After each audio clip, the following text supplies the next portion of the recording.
Log 1, Day 11, this is Captain Trish Odessa signing in. Still feels weird saying that. Doesn't feel natural. I'm trying to think of something new to say, but the truth is there's not much to talk about. Ever since the thing, we've just been floating out here. The only other ship we've met just said hello and passed right by. Other than that, it's nothing but figuring out how to live day to day on this ship, with all the inspections and routine checks. It's hard to believe we'll be spending a year here. It's not hard to believe that this is going to get really old really fast. Space is quieter than I thought, which sounds stupid now, but they don't tell you that in classes. They talk about all the things that go wrong and what it's like to navigate and run a ship, but they don't tell you how silent it can be in a metal can full of people. You're just moving around the others, and sometimes you talk, but when you're in your bunk alone at night, there's no noise around you. And out there's nothing. I'm already tired of looking out at blackness for hours.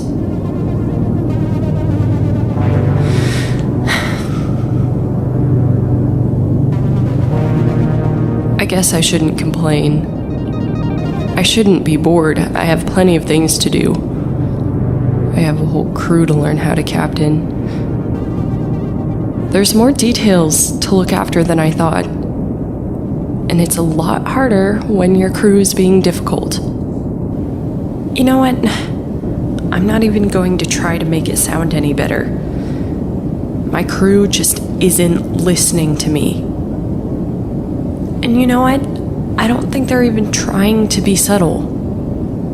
I walked in on a whole group of my engineers talking about me the other day, whispering. I know it was about me. I don't care how much they pretended like it was somebody else. They said my name. It's like some of them don't even care that I'm standing right there. I know they're talking about how short I am and when I wear the uniform wrong, and every time I've given them the wrong kind of order. They wouldn't have talked to Milo this way. I know they wouldn't have. They would have respected him. They keep talking about what happened to him in quieter voices than when they talk about me. They don't believe the Institute. They don't think he got sick like we were told. I think they think that I had something to do with it. So obviously everything's going just great. I'm a great captain. Ugh. It's dinner time now, and I'm supposed to be eating out there with them, but that just doesn't feel right. I don't know how I'll get to know my crew when they won't even look me in the eye, or when they're whispering behind my back every chance they get. I'm gonna try and figure out how to win them over, but for now I just eat in my room. They can't watch me in here. Anyway, I should get to the actual reports and statistics now, so let's see. Okay, that's... Hold on.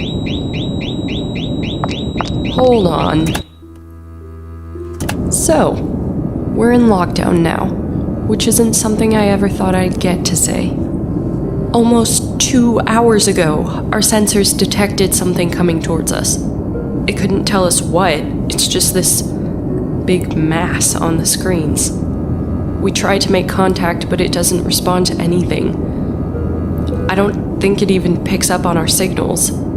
It's just huge and dark and unidentified and coming right towards us. We adjusted our course and it followed us again. Whatever it is, it knows we're here. And they didn't even tell me about it. I've been in my cabin eating dinner like an idiot, and nobody thought to tell me that they had a threat on the sensors. They completely ignored all protocol.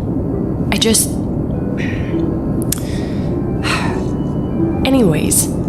I ran to the bridge when those sirens went off. No one had turned them on. They wouldn't have even alerted the rest of us if it was up to my bridge crew. The whole ship lit up on its own. It only does that if it doesn't need us to confirm that it's highly dangerous. If we need to take action immediately. I came in right in the middle of that. Everyone trying to deal with it, nobody telling me, nobody getting me. They hardly even explained it. I had to figure it out on my own. My crew wanted to confront it. They said that we're supposed to be investigating these kinds of things, making sure no one else gets in trouble. But this thing is huge, and we're so small, and there's no way I'm getting my crew killed right out of the gate. I can't risk that. I just can't. I didn't have time to mess around. Captains are supposed to make final decisions and choose what's best for the whole ship. So that's what I did. I ignored them and gave the order. Going into lockdown requires the captain's authorization and nothing else. It shuts off screens, communications, most power, everything but necessary life support. Because there's no power, all the doors are locked shut. So you're stuck in the room you're caught in until the captain puts you online again. It's a glorified version of playing dead, and sometimes it actually works. Those alarms were getting louder. That thing was gonna find us again at any second. I didn't have a lot of options. Now it's not just black outside, it's black in here too. Just a few glow strips so we don't trip over each other in total blackness. My whole main crew is crowded on the bridge, but I don't know where everyone else is. I told them what I was doing right before I did, so now wherever they got to, they're stuck there. I can't communicate with the rest of my ship. I can't see whatever's outside the ship either, so we just have to wait it out. It doesn't help that I'm trapped with a crew that doesn't support me. That's supposed to be my first mate's job at the very least. Jude Brogan. He's loud and always ready to pick a fight, which I think is why he's first mate and not the real captain. He was friends with Milo back at the Institute. They got in together, but he always thought I was stuck up or that I worked too hard or something. I don't know. He used to say I hated him, and he's one of the ones who talked about me behind my back. I don't like him any better now. I've heard the way he whispers to some of the others. He tells them that I'm not good enough, I shouldn't be here, I'm probably gonna fail all of us the first chance I get. He's been telling everyone that I cheated to get here, that I did something horrible and wrong. He thinks I had something to do with whatever happened to Milo. Jude Brogan's an idiot. But right now I don't have to deal with him. I'm hiding in my office. It's right off the bridge, and it's the captain's, so it wasn't locked down with everything else.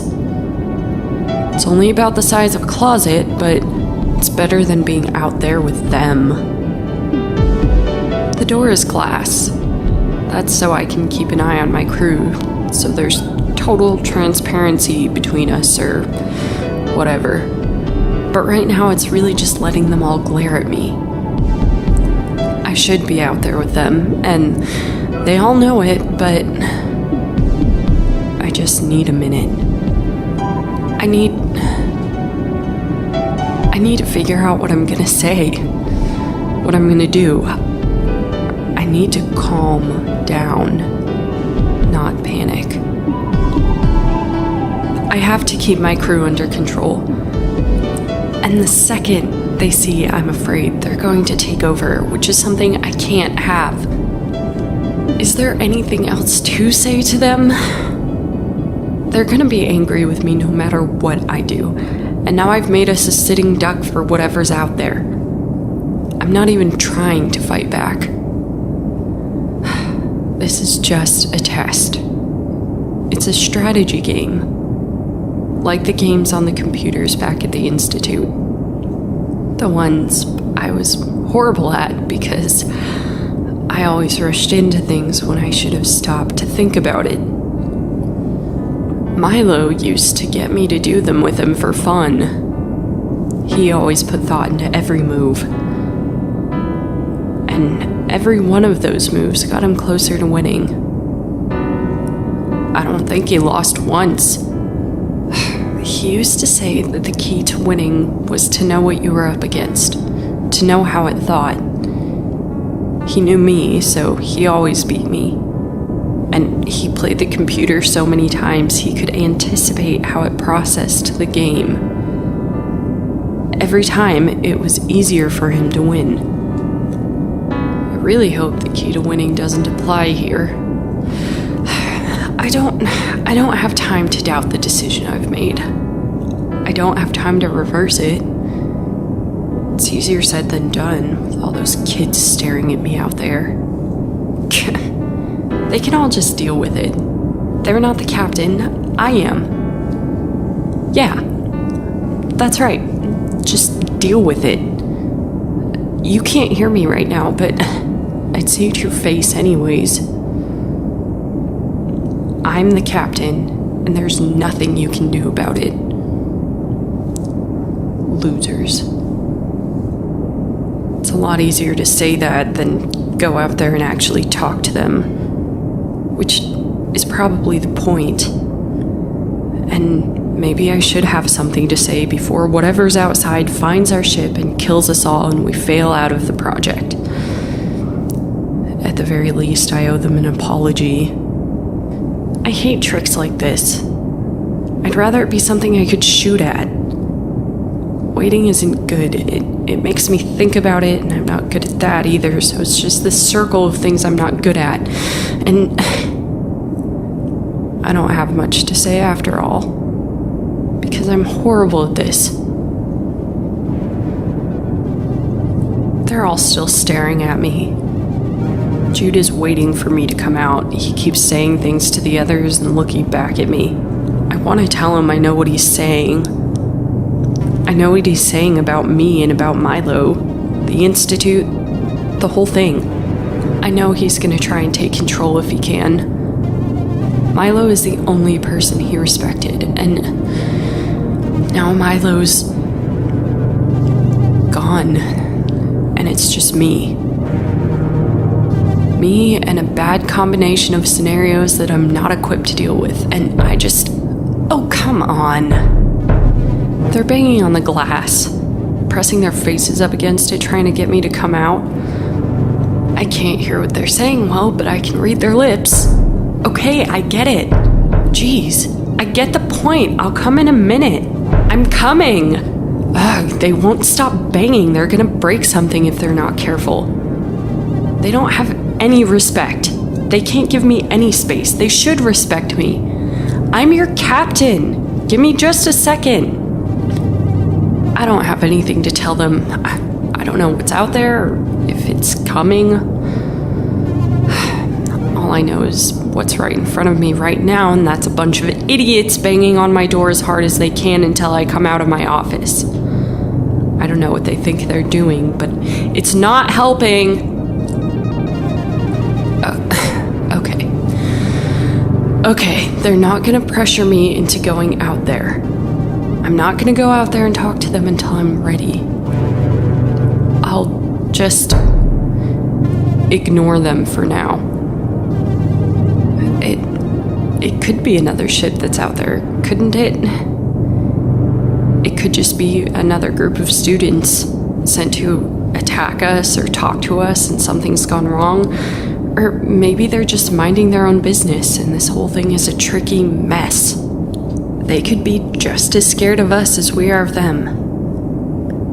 Maybe the whole point is to figure out what it is and not to avoid it, in which case I am failing miserably. Or we're supposed to attack it, which would be fun, but I'm failing at that too. No, lockdown's the right decision. It has to be the right decision, even if I'm trapped with the crewmates who insist on being jerks and not leaving me alone for 2 seconds to think. Not that I'm mad about that or anything, because I'm not. I'm not. It's getting cold in here. Too cold. I mean, putting the ship in lockdown just dropped the temperature, but not this much. It shouldn't be freezing. I don't know what would cause that unless it's hard not to wonder what's out there. I mean, it could be watching us right now. They're just not gonna give up. Wow. I shouldn't be surprised.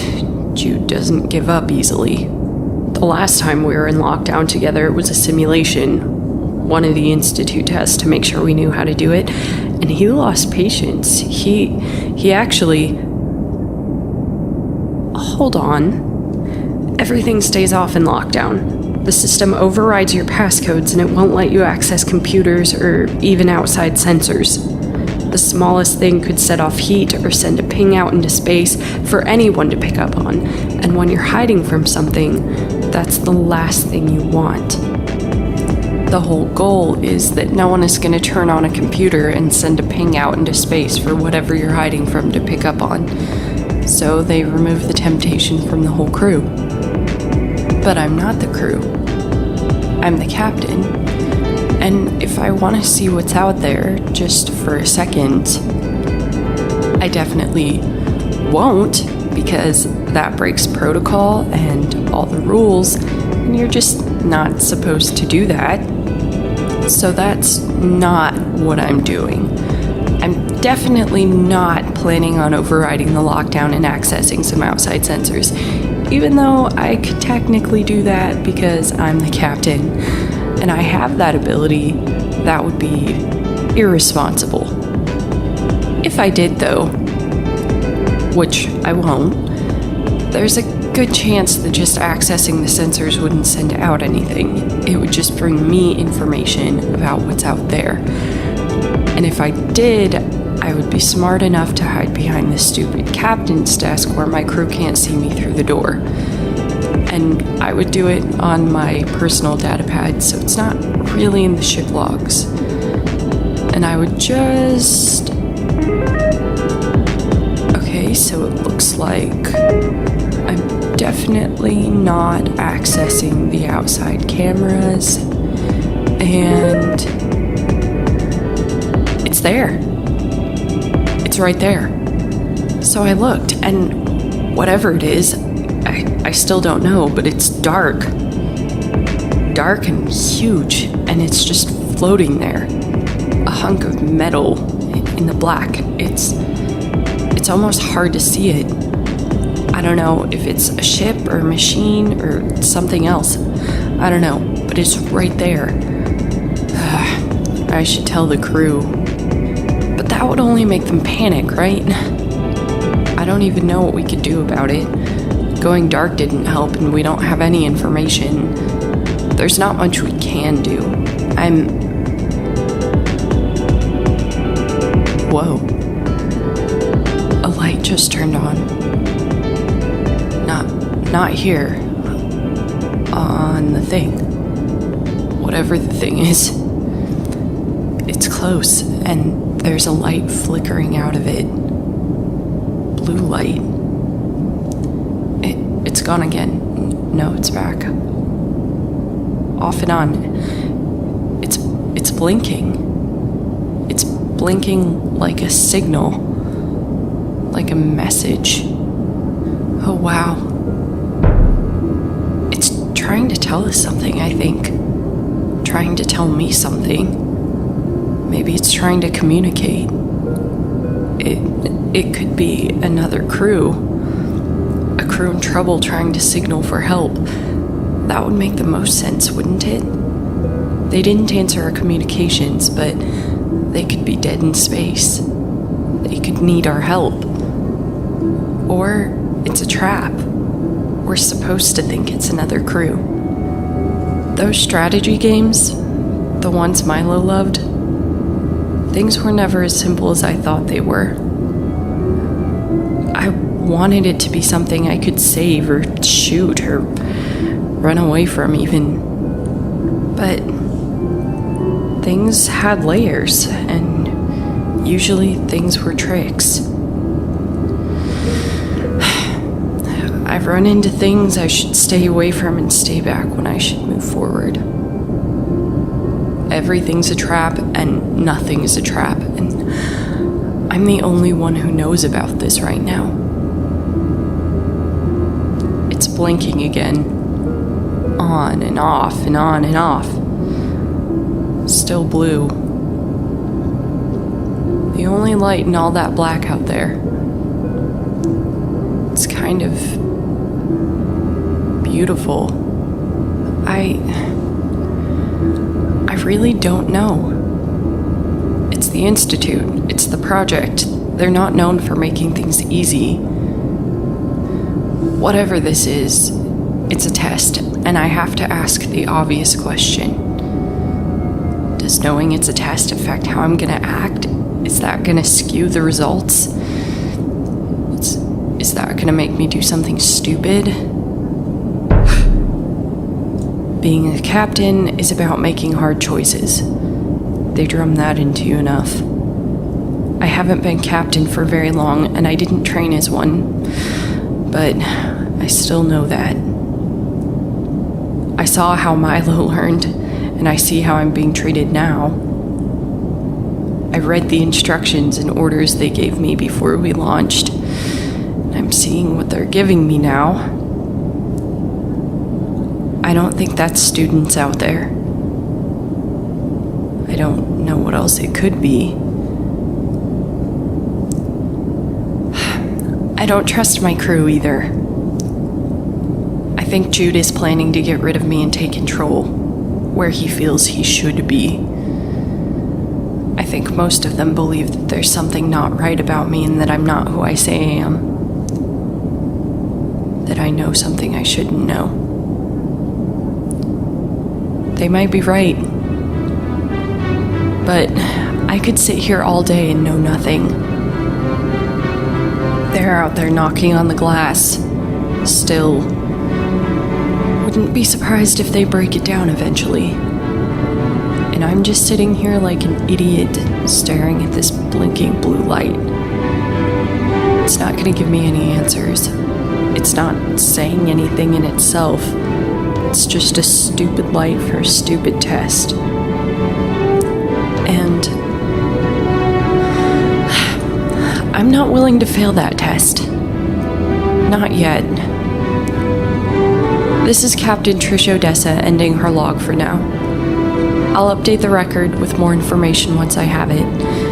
I'll file an official report once this situation is under control. For now, I have to go talk with my crew.